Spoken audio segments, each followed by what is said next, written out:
Hi guys! Today I have another amazing book to share with you again, which is called Katie Morag's Island Story. And it is very special because there are 4 stories in this book. And I'm going to read them all for you as the series of Katie Morag. Shall we start? Let's get started! Alright, before we start off with the first story, let's take a look at the map of the Isle of Stray. Isle also means island, so it is the island of Stray. Start off with the post office, and here's the jetty, which is the same as the pier, and the village, and the Redburn Bridge, Mrs. Bayville house, the high farm, the holiday house, the lady artist's house, and granny's house. So here's the whole pictures of the map.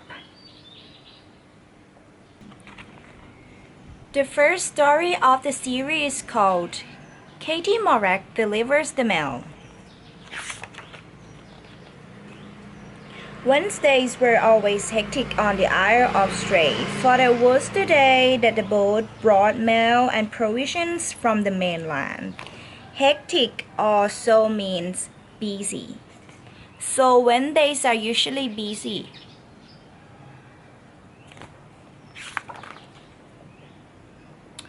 One particular Wednesday was worse than usual, since baby Liam was cutting his first tooth and both Mr. and Mrs. McCall were in a bad mood. Cutting the first tooth means having a first tooth coming out from the gum. So baby Liam is having his first tooth. All right, said Mrs. McCall in exasperation. I'll take Liam upstairs to quieten him down. Katie Morag, you take the mail to the houses across the bay. There are 5 parcels, 1 for each house. The one with the red label is for Granny. Here's baby Liam and people in the post office. Pleased to escape, Katie Morag set off. She loved any excuse to visit her granny, who lived all alone in the very large house on the other side of the bay. But it was a hot day, and Katie Morag had just stopped for a moment to paddle in a pool beneath the Redburn Bridge, when suddenly, splash!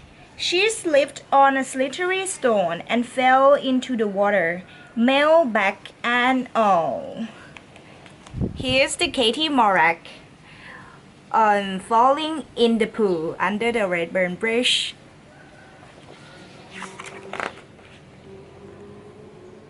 Oh dear, well, Katie Morag, looking at the 5 soggy parcels.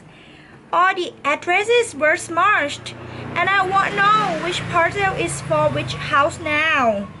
Only Granny's parcel was still recognizable by its red label. So all of the parcel, I'll wait.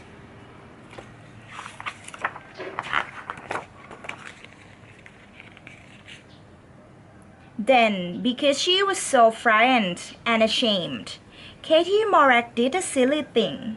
She ran the rest of the way to the other side of the bay and threw a parcel, any parcel except the red labeled one, on the doorstep of each of the first 4 houses.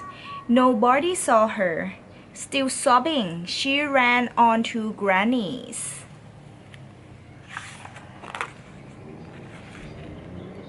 Well, this is a fine barrage you have got yourself into, Katie Morag, said Granny, when Katie Morag has explained what she has done. Barrage can also mean a mess. Still, at least you have given me the right parcel. It's got the spare part of the tractor that I have been waiting for. I'll go and get the old gray lady going while you dry yourself up. Then you can try and sort the whole matter out. This is inside Granny's house. And here's Katie Morag and her granny. Oh, this is the tractor. Granny had her head under the bonnet of the tractor for a long time.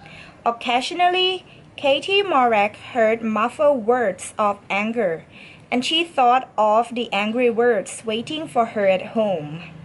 Then suddenly, with a cough of a black smoke, the tractor started into life, and they set off to go round each of the four houses in turn.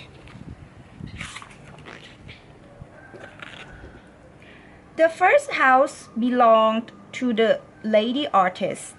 She had been expecting tiny thin brushes for her miniature paintings, but the parcel Katie Morag has left on her doorstep contained two enormous brushes. Here's the miniature painting, and here's the brushes she got. "They're bigger than my painting boards," she said in disgust. The second house was rented by the holiday people. They had ordered fishing hooks from a sport catalog, but their parcel has been full of garden seeds. "We can't catch fish with daisy and lettuces," they complained.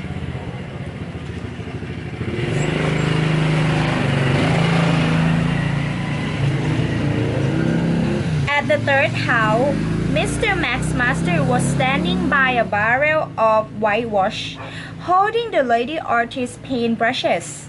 "How can I paint my wall with these fiddling little things?"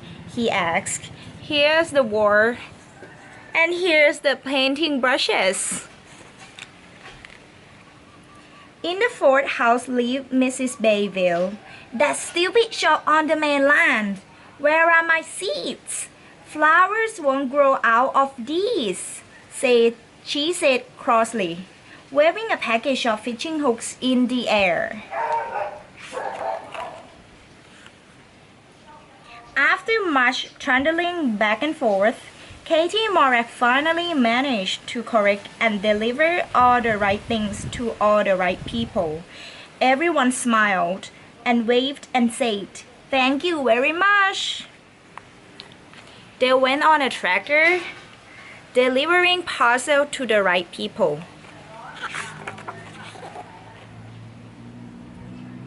By now it was getting dark. Katie Morag thought of the long journey home. She would be very late, and her parents were so bad-tempered this day on account of Liam's noisy teething. "Granny, would you like to come back for tea?" she asked.